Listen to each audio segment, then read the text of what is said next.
Hello and welcome to Lost Love Chronicles. My name is Steve Harris, and this is my story. Being married to Aisha was exciting, frustrating, and painful. Throughout our 4 years of marriage, somehow, I never felt married. Well, I felt married, she didn't.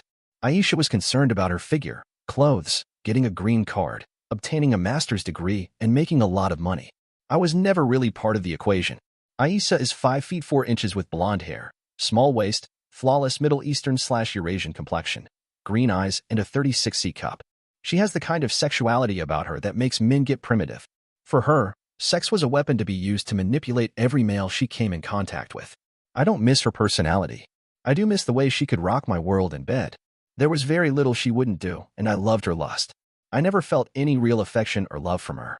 Now that I think about it, I can't remember her ever saying she loved me. It was not a term used in our relationship. Looking back, there never was a relationship. We just went through the motions. I had been living in an ice castle and never realized it. She never wanted slow, passionate lovemaking. She didn't want foreplay. She wanted it hard and raw. The animalistic sex was plentiful. I often longed for the emotional intimacy she denied me. Aisha never gave me a hug. She used my body and I used hers. The difference being that I loved her. She never loved me. I was able to take care of her needs, but not a lot of her wants. I went into some serious debt trying. I'm a high school teacher. I make a decent living, but I'll never be rich. I did my best. There was no way I could hang with the country club set. It was not enough for her. The greedy bitch. When I met her 5 years ago, she was a nanny. I was immediately impressed with her beauty and intelligence. From the beginning, she was egotistical and selfish. I always saw more good in her than actually existed. I felt like a moth that was irresistibly drawn to the flame that would kill him. Don't ask me why. I guess I wanted to. Needed to. Maybe I was thinking with the wrong head. I wish there had been a way for me to keep the sex and get rid of her.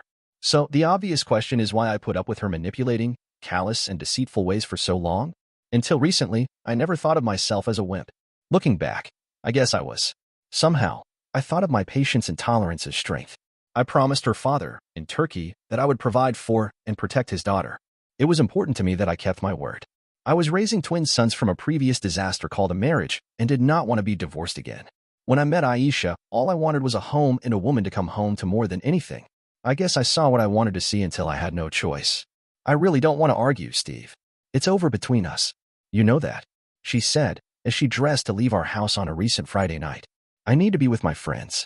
You mean your boyfriend, I said. Don't get jealous. You know we can't stay together. I'm not jealous. You said you wanted to pursue your own life 4 months ago.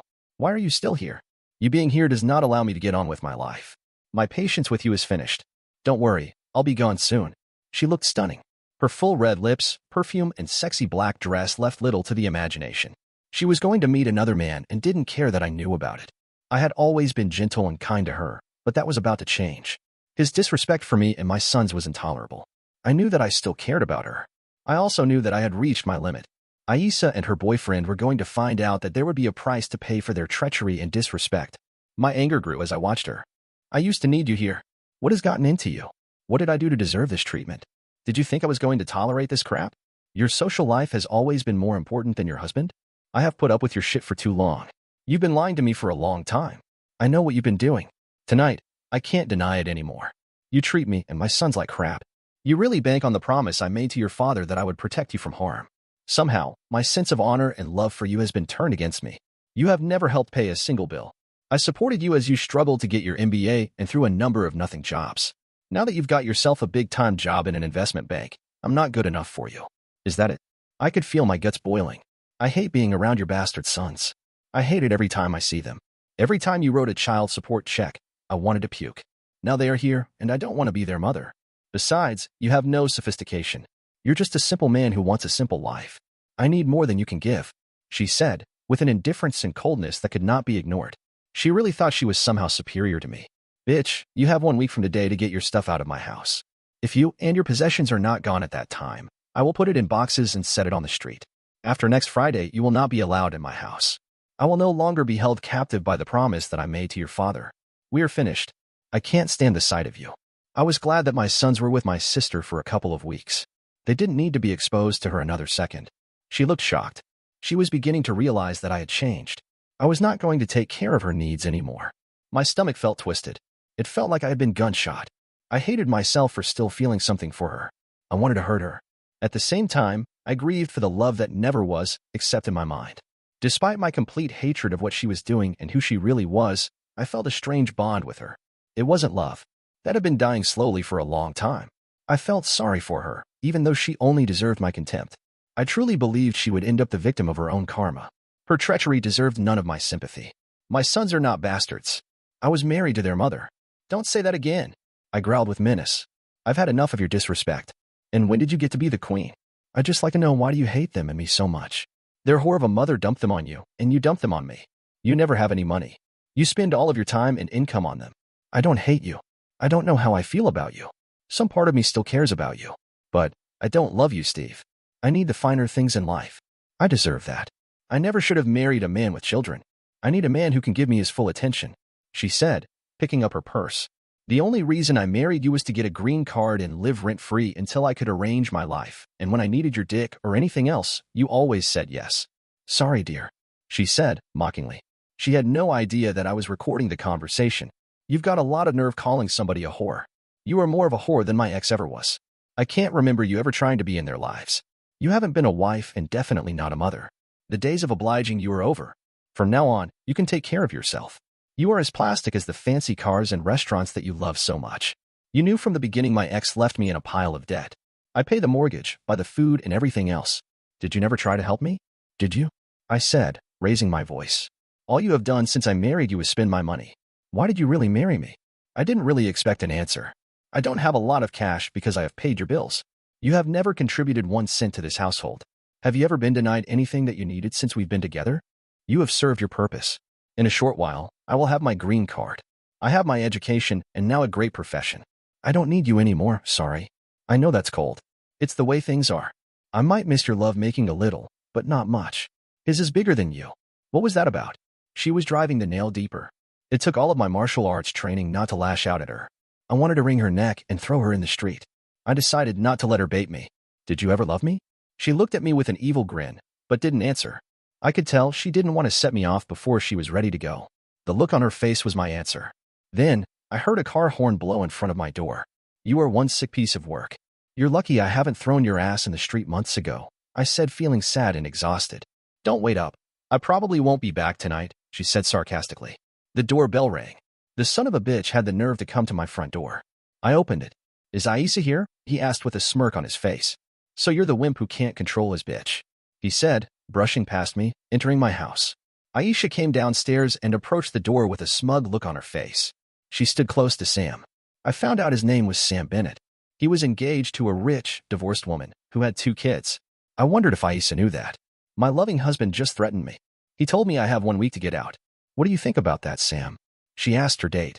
I think I should kick his ass right now for upsetting you, he said, looking at me. I would like for you to try that, Sam, preferably in front of witnesses. It would be a shame to make your fiancée a widow before she was married. It would be my pleasure to punish you in front of witnesses and teach you some respect, I said calmly, with the smile of predator stalking his kill. He had a confused look on his face. My confidence rattled his confidence. Aisha's expression didn't change. She obviously already knew of Sam's impending marriage. I figured they had a plan to relieve his fiancée her of her funds, another scam. Those two deserved each other. I decided to screw up their plans. Never mind him, Sam. Let's go. I want him to sit here and think about you fucking me with your big dick. I started to tell her to stay gone. I realized I need time to exact my revenge. A few more days were all I needed. I decided not to hurt him at that moment. He was not worth getting arrested for. Apparently, Aisha didn't tell him that I am proficient in the Filipino martial art of Kali, the art of combat at close quarters. I wondered why. He was taller than me by about 4 inches. I knew that made him feel overconfident. It was hard to resist the urge to cut him down like a tree. He leaned toward me and whispered, "Did she tell you that I fucked her in your bed?" He said, daring me to respond. Sooner or later, his ass was mine. I watched as his Lexus pulled away from the curb. I knew his name, address, telephone number, and place of employment. He was her supervisor at her bank. I had collected a ton of their smutty emails and had pictures of them in various compromising positions in public places. Aisha liked the thrill of being his submissive slut in public. I wondered what her father would say when he saw my pictures. I never wanted to hurt her. Her treatment of me and my sons was deliberately cruel. It was past time that I made sure she couldn't inflict any more pain on them or me. They were 4 years old. They could never understand why Aisha didn't like them. I hated myself for exposing them to her poison as long as I did. They came to me full-time a couple of years ago when their mother dropped them off and disappeared. It was difficult to convince them it was not their fault. Aisha's refusal to spend time around them turned into a good thing. I was able to devote my time in being the best father I could. My wife and her piece of crap boyfriend had to pay. It was not normal for me to be vindictive. I decided to allow myself to use retribution to assuage my pain. My lawyer would have the divorce papers in a few days. I know she thought she could abuse me forever. I was glad that I had nothing worth stealing except my house, a modest mutual fund investment, and my eventual pension. I wanted the satisfaction of serving her before she could serve me. Strangely, I got the feeling she was in no big hurry for a divorce. Being married gave her the freedom to screw around without making any commitments. She was happy with the status quo, at least for now. Even though she would never admit it, she depended on my consistency and stability. She would leave with nothing but regrets. I knew she underestimated my resolve. My plan was in motion. The next step was a visit to the Department of Immigration and Naturalization. I had an appointment with a Ms. Saunders. When I found her cubicle, I was awestruck. She was beautiful. No, more than that, she was stunning. I was expecting an overweight, disgruntled bureaucrat. "Mr. Harris," she said, smiling at me and extending her hand. "Please, have a seat. I understand you are here to report a case of immigration fraud. Is that right?" she said, smiling. I didn't answer at first. I was lost in her eyes. Her raven black hair and big brown eyes and radiant smile hypnotized me. My body ached from not being with a woman for a long time. If I had to order the perfect woman, it would have been her. I could feel my heart rate increase. She awakened feelings in me that I thought were dead. I struggled to focus. "I hope you don't mind me saying this, but you are much prettier than I expected."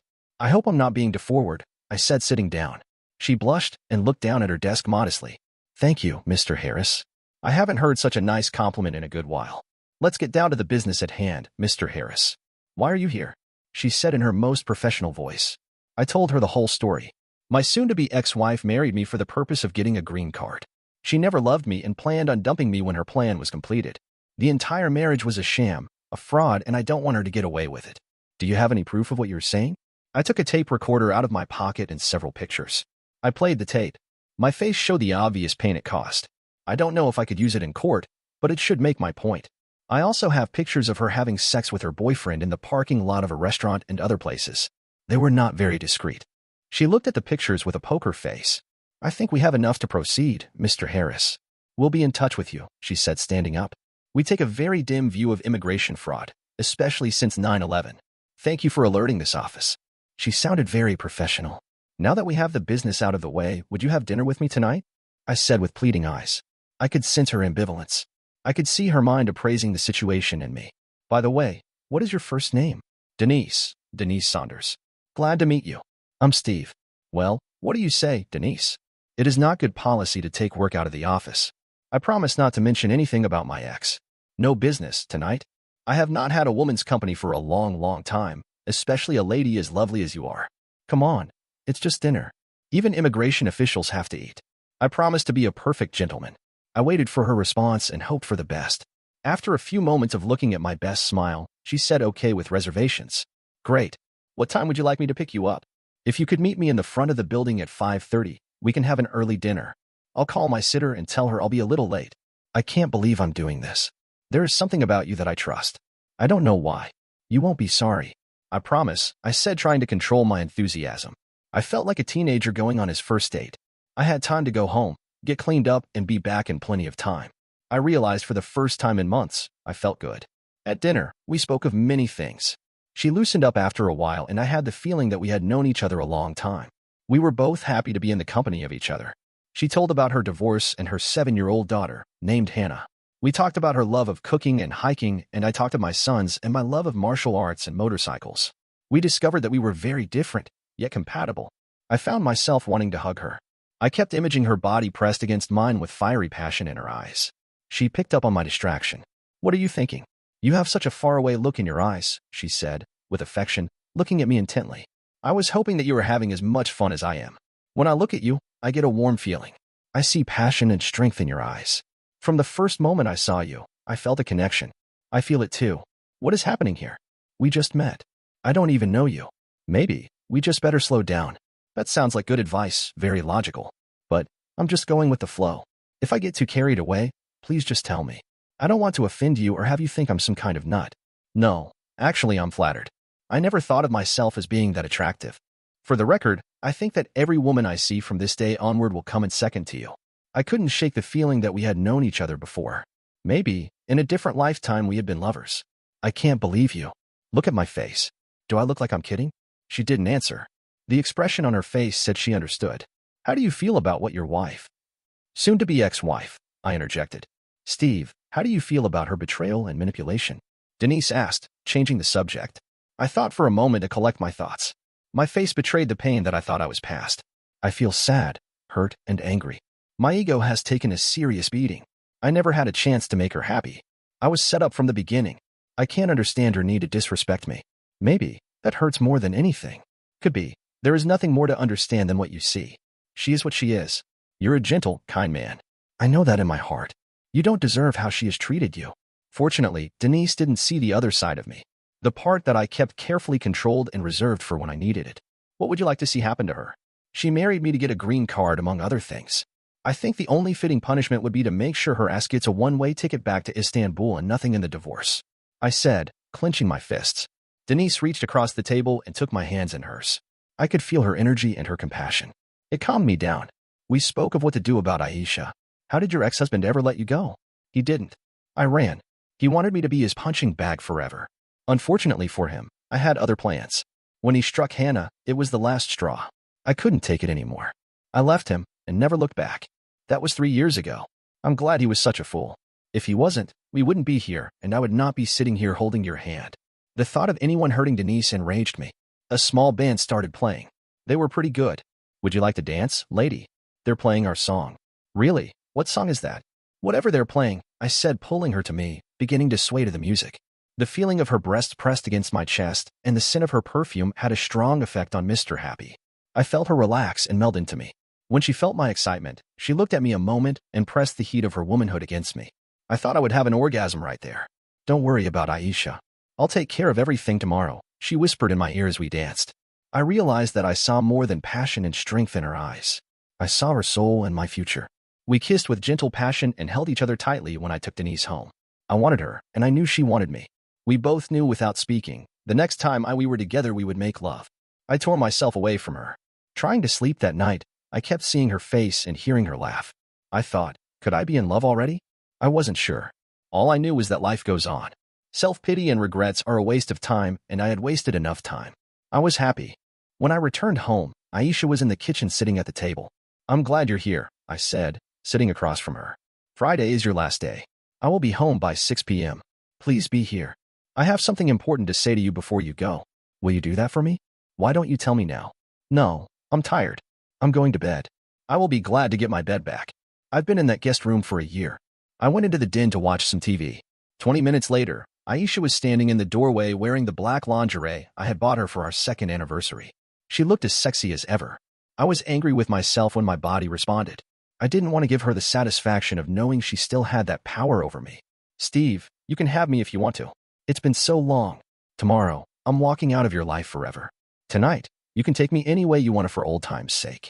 I'm yours, she said in her most sultry voice. I know you still care for me. I see it in your face. Could we forget all of our differences and problems for one night, please? I stood up and walked towards her, placing my hands gently on her face. She looked hopeful. I wouldn't fuck you with the dog's dick, I said, pushing her face away from me. A pained and confused expression crossed her face. I would remember that look forever. Her last attempt to manipulate and use me had failed. I didn't hate her. What I felt was worse. I felt nothing, numb, empty. I just knew that I needed to get away from her. To feel anything but revulsion would be to invite more heartache. I slept restlessly that night. When the sun rose, my plan for retribution would begin. At 9 a.m., I was in my lawyer's office. Okay, Steve. I'll have your divorce documents today by 3 o'clock. What else? I want to sue Sam Bennett for alienation of affection or intentional infliction of emotional distress or something. I want him to pay. He didn't actually cause my marriage to fall apart, but I want him to pay anyway. I also want to sue the bank for not enforcing its morals clause in Sam Bennett's contract. They knew he was fucking my wife and allowed it to happen. I want to serve these papers personally today at 4 p.m. Can we do this? I hope you're not planning on doing something stupid, said my lawyer. This situation might get really ugly. It is legal for you to serve the papers as long as there is a witness. I hope it does get ugly. I really do. It's better if you don't know what I'm planning, I said with a look of steel determination. I arrived at Sam Bennett's office at 4 o'clock. A clerk showed me where he was. I saw him leaning over a secretary, placing his face too close to hers. She was trying to put some space between him and her. He looked up in time to see me coming. As I walked towards him, I slipped into the relaxed focus that I call combat mode. Sam was about to experience some serious pain. He looked worried, then defiant. "What are you doing here, Harris?" He was not going to wait long to get his answer. "I have some gifts for you," I said, handing him a copy of my divorce papers naming him as the correspondent in adultery. He looked annoyed. Everyone in the office was watching. I handed him another document. "This document is a lawsuit charging you with alienation of affection causing the breakdown of my marriage. And this is a copy of my lawsuit against your bank for allowing this blatant affair to continue in full view and knowledge of your supervisors in violation of the bank's morals clause of your contract." I gave him some of the explicit pictures I had of him and Aisha. "Your boss really liked those pictures," I said with a smile. "Is that it?" He was really angry now. I could see the blood rushing to his head. He could barely contain himself. "One more thing," I said, walking away from him and stopping. "Your fiancée should be receiving these papers and pictures right about now by messenger service. I guess she is not too happy with you at the moment. I think she might want her car back." "Who is getting fucked now, asshole?" When he started to rush towards me yelling, "I'll kill you," I knew I had him where I wanted him. I smiled as he ran towards me with clenched fist. My day of retribution was at hand. The next several seconds seemed to move slowly. I waited for his attack and easily sidestepped his charge, sending 2 rapid punches to his liver, followed by a flurry of blows to his torso. Then, I drove my knee into his groin hard enough to lift him off the floor. This was followed by a slap to his ear which ruptured his eardrum. A sweeping backward movement of my leg took his legs away as a simultaneous palm strike broke his nose. He hit the floor with a thud. He wasn't dead, but I had seriously upset his day. Lucky for him, the blow to his nose was intended to break it, not drive the cartilage into his brain. I had considered that option. As the fog of battle lifted, I heard clapping. It seemed to grow louder and louder. The secretary that Sam had been harassing was applauding. This was followed by more clapping. I seemed every woman in the office joined in and was happy that Sam got his ass kicked. Obviously, no one was shedding any tears for him. I stood there surprised by their support. "Call the police and tell them to bring an ambulance," I said to the nearest secretary. "I think Sam over here has a bad headache." She handed me a slip of paper with her phone number on it. She whispered, "Call me." The police questioned me at length. They couldn't understand how so much damage could be done to Sam in less than 6 seconds. There were 15 witnesses that said I had acted in self-defense after Sam attacked me, threatening to kill me. Reluctantly, they told me to go home and that they would have some questions for me later. I felt good on the drive home. One of my tormentors had been dealt with. Now, there was one to go. When I arrived home, I called Denise and asked her to meet me at home when she got off from work. Aisha showed up exactly at 6 p.m. She was irate. "Steve, what the hell have you done? That scene you pulled in my office was humiliating. Everyone in the office is talking about it. I'll lose my job. You almost killed Sam. I never knew you could be so heartless and cruel." "Cruel? You're calling me cruel? You fucked the dipshit in my bed and you're calling me cruel? You have one hell of a lot of nerve." "He's damn lucky to still be breathing," I said, trying to control myself. "Who is this bimbo?" she inquired, finally recognizing Denise's presence. "This is no bimbo, as you put it. Denise is my very good friend," I said, putting my arm around Denise's waist and kissing her on her cheek. Denise works for the Department of Immigration and Naturalization. The look on Aisha's face was priceless, and she began to understand something was up. "Why is she here?" "I wanted her here to wish you a safe trip." "Trip? I'm not going anywhere." "Oh yes you are," I said, opening the front door. 3 men waited outside, 2 G-man types and a short balding fellow. They came inside and immediately the short guy asked, "Aisha Harris?" "Yes. You've been served. These papers are suing you for divorce for adultery." He turned and left. That left the 2 men in black. Her jaw dropped. She looked at me, then at them. She looked like she had just been sentenced to death. They showed their ID and badges and said, "We have credible information that your immigration status in this country was obtained fraudulently. Please come with us. We have a few questions we'd like to ask you." As she was escorted out, she stopped and turned towards me. "Steve, you promised that you would never let any harm come to me," she said, looking for my protection. I hesitated a moment and looked at her with no emotion and said, "I lied." I closed the door on her and that chapter of my life forever. Dear listener, if you have reached this far, please click on the subscribe button. It will be a great help.